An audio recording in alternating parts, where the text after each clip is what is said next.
Friend, मेरा नाम अभिलाषा है और आप लोगों को बहुत बहुत स्वागत है हमारे यूट्यूब चैनल अभिलाषा किचन टेल्स में। तो इस दिवाली हम आपको स्पेशल मिठाई कलाकंद की स्वीट्स बना के बताएंगे। तो चलिए बिना देर के वीडियो को शुरू करते हैं। कलाकंद की मिठाई बनाने के लिए हमने 3 लीटर दूध लिए हैं, जिससे 2 लीटर दूध को हम छेना फाड़ के रेडी करेंगे और 1 लीटर दूध हम कलाकंद बनाने के लिए रखेंगे। मिल्क को सिर्फ गर्म करना होता है, 1 बॉयल तक गर्म करना होता है। और हमने 2-3 लेमन लिए थे और उसको कट करके उसका मैंने जूस ले लिया था, और जितना जूस था उतना ही उसमें डबल उसमें वाटर ऐड किए थे। और इसमें जब दूध हमारा बॉयल हो जाता है तो गैस को बंद कर देंगे और इसमें थोड़ा थोड़ा लेमन वाटर ऐड करेंगे, और इसको हम जब तक चलाते रहेंगे जब तक कि हमारा ये दूध फट ना जाए और बिल्कुल छेना सेपरेट हो जाना चाहिए। तो इस तरह से हम चलाते रहेंगे। देखिए छेना हमारा सेपरेट हो गया है। अब एक मसलिन क्लॉथ लेंगे और इसमें हम छेना को छान लेंगे इस तरह से। देखिए छेना और पानी बिल्कुल अलग हो गया है। और ये जो छेना का पानी होता है ये बहुत ही पौष्टिक होता है। आप इसको वेजिटेबल बनाते हैं तो इसको ग्रेवी में आप यूज कर सकते हैं। तो इसको आप साइड में रख लीजिए। और अब देखिए हम छेना के ऊपर कोल्ड वाटर या फिर चिल्ड वाटर इसके ऊपर ऐड करेंगे। इससे क्या होता है कि हमारा छेना जल्दी ठंडा हो जाएगा और ये थोड़ा सॉफ्ट हो जाएगी इस तरह से। और इसमें जो लेमन जूस है थोड़ा बहुत खट्टापन है वो भी इसमें निकल जाएगा। तो 2-3 बार आप इसके ऊपर वाटर डाल के इसको आप इस तरह से निकाल लीजिए। अब हमने एक प्लेट में इस तरह से छेना को निकाल लेंगे हम। देखिए हमने सारा छेना को एक प्लेट में निकाल लिया है और इसको ठंडा होने देंगे। थोड़ा ठंडा होने के बाद इसको हम इसके ऊपर शुगर पाउडर ऐड करेंगे। अब देखिए एक नॉन स्टिक पैन में हमने थोड़ा सा वाटर ऐड किया है और इसमें जो मैंने 1 लीटर मिल्क लिया था वो भी हम इसमें ऐड कर देंगे। वाटर पहले इसलिए ऐड करते हैं कि ताकि हमारे दूध जो है पतीले में चिपक न जाए और वो जलने का डर होता है, जिससे क्या होता है कि हमारा स्वीट का टेस्ट खराब हो जाता है। अब इस दूध को हम इतना पकाएंगे जितना कि वो 1/3 रह जाए। तो देखिए हमारा मिल्क उधर पक रहा है, तब तक हम इस छेने को हल्का सा इसको मैश कर लेंगे, इस तरह से मिला लेंगे। बहुत ज़्यादा नहीं इसको मिलाना होता है, बस थोड़ा मिलाना होता है इस तरह से। और देखिए इसको मिला के हम साइड में रख लेंगे। और इधर हमने इसमें शुगर ऐड किए हैं। शुगर अपना टेस्ट के अकॉर्डिंग ऐड कीजिए। अगर आपको ज़्यादा मीठा पसंद है तो आप ज़्यादा ऐड कीजिए, अगर आपको कम मीठा पसंद है तो आप कम ऐड कीजिए। शुगर अपना टेस्ट के अकॉर्डिंग लेना रहता है। तो इस तरह से देखिए मिल्क भी पक के 1/3 रह गया है। और बिल्कुल मीडियम टू लो फ्लेम पे इसको पकाना होता है। अगर हाई फ्लेम पे पकाएंगे तो ये मिल्क जल जाएगी या चिपक जाएगा, जिससे हमारा स्वीट का टेस्ट खराब हो जाएगा।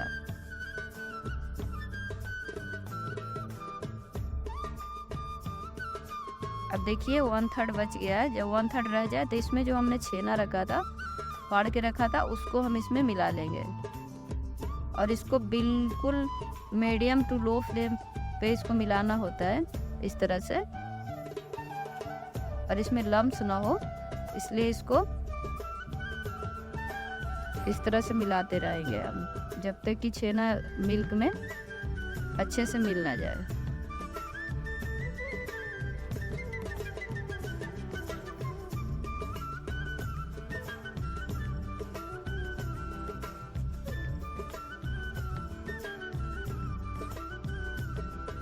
और इस तरह से हम इसको 5 से 10 मिनट तक पकाएंगे, बिल्कुल जब तक कि इससे जितने भी मिल्क है वो इसमें ऑब्जॉर्ब हो जाए। और बिल्कुल सिर्फ इसमें छेना बचना चाहिए इस तरह से।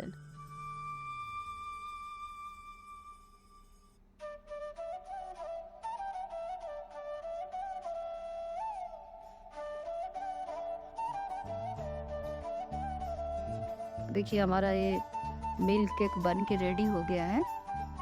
और अब गैस के फ्लेम को हम ऑफ कर देंगे और इसको थोड़ा हम ठंडा होने देंगे। इसको थोड़ा सा ठंडा होने तक इसको चलाते रहेंगे, नहीं तो ये पैन जो होता है वो हीट होता है और कलाकंद जलने का डर होता है।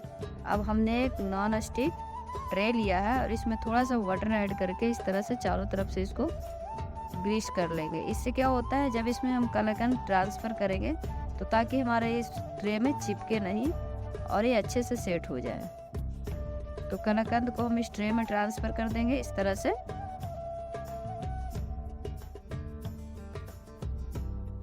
इसको 1 इंच ठीक रहना चाहिए, मोटा रहना चाहिए। तो इस तरह से हम इसको सेट कर लेंगे।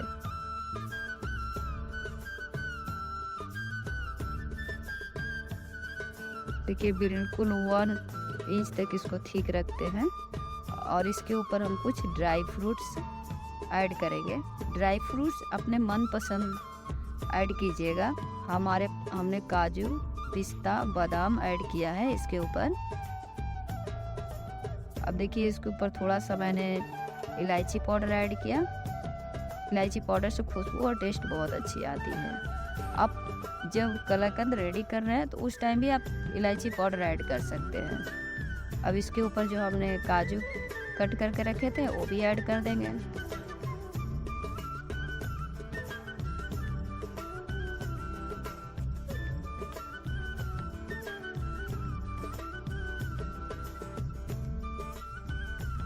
पिस्ता को भी ऐड कर देंगे इसके ऊपर।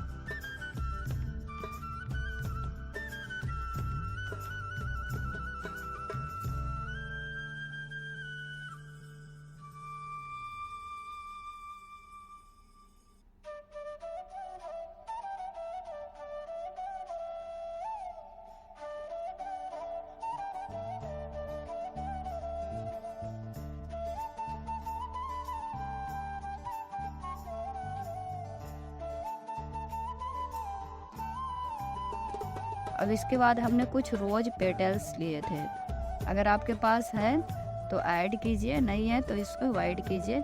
इससे क्या होता है, देखने में थोड़ा अच्छा लगता है, बस इसलिए हम इसके ऊपर ऐड कर रहे हैं। ऐसा नहीं कि इससे टेस्ट आता है या कुछ भी है, ये देखने में सुंदर लगता है। तो इस तरह से हम इसके ऊपर ऐड कर लिए। अब इसके ऊपर हम चांदी का वर्क भी ऐड करेंगे। उससे भी क्या होता है, देखने में अच्छा लगता है। ये सिर्फ डेकोरेशन के लिए ऐड किया जाता है। अगर आपके पास है तो ऐड कीजिए और नहीं है तो अवॉइड कीजिए। देखिए हमने इसके ऊपर चांदी का वर्क भी ऐड किया है। अब इसको हम क्या करेंगे कि एक नाइफ, शार्प नाइफ से इसको सिर्फ कट लगा देंगे इस तरह से। रेक्टेंगल में कट कर देंगे। आपको जैसा भी शेप पसंद है आप उस शेप में इसको कट कर सकते हैं इस तरह से। और इसको हम कट करके 3 से 4 घंटे इसको फ्रीजर में सेट होने के लिए रख देंगे, ताकि हमारा जो कलाकंद है वो अच्छे से सेट हो जाए। अब देखिए हम इसको आपको ट्रे में निकाल के दिखाएंगे। देखिए हमारी कलाकंद कितना अच्छा बन के रेडी हुआ है। बिल्कुल दानेदार और सॉफ्ट कलाकंद बन के रेडी हुआ है। तो इस तरह से आप भी इस दिवाली पे बनाइए, खाइए और अपना एक्सपीरियंस हमारे साथ ज़रूर शेयर कीजिएगा। अगर हमारी वीडियो आपको अच्छी लगी तो आप हमारे वीडियो को लाइक कीजिए, शेयर कीजिए और कमेंट करके ज़रूर बताइएगा। तो फिर मिलते हैं नेक्स्ट वीडियो में।